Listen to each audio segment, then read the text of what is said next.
Hey traders and investors, it's Serge Berger here. The first week of trading for 2016 is winding down here, and it is very ugly from a price action perspective, what we're seeing in risk assets, particularly in equities. So we're going to go through this and kind of look at where we are and what we could potentially expect here going into next week and potentially the week after for maybe a little bit of a rebound. So if we look at the S&P 500 here on a weekly chart, you can see obviously very clearly this week's downfall here, about minus 5% for the week. If we close here for the week, we have about 1 hour left of trading from the minute I'm recording this.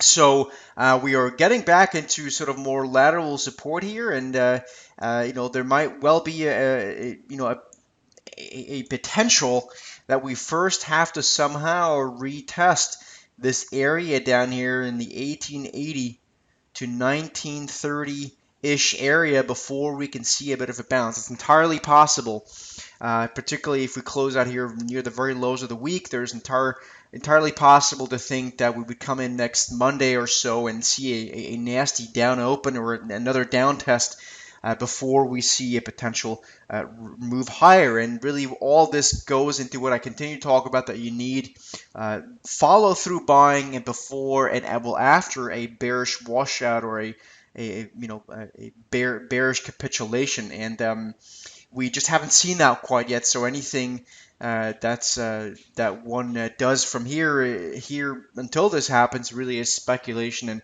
and needs to be done, quite frankly, on an intraday basis, which is obviously reserved for some of the real quick hitters. Look at this from a momentum perspective. You can see that just looking at the stochastics, we are very oversold here.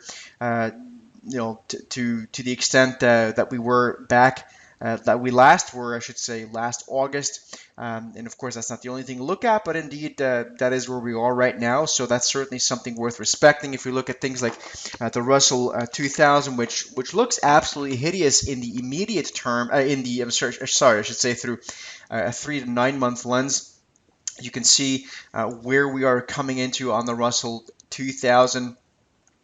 Very much this head and shoulders pattern here is weighing on this support line, and in fact is snapping it here as of right now on this weekly chart. But again, you can see we're very oversold, oversold here from a stochastic perspective on a weekly basis. So that's certainly something that we need to respect and keep in mind as we meander into the second and then the third week of 2016. So, I would say that I'm much more of a buyer than a seller down here for risk assets for a bounce is really the way I would qualify that for the most part. If you look at the transports, also interesting to look at here, you can see we're seeing a real flush out here as well, actually falling below the August lows of last year. So that's not exactly positive, but also here we're very, very oversold. So if we then go a bit closer into this and look at a daily chart just as a last quick thing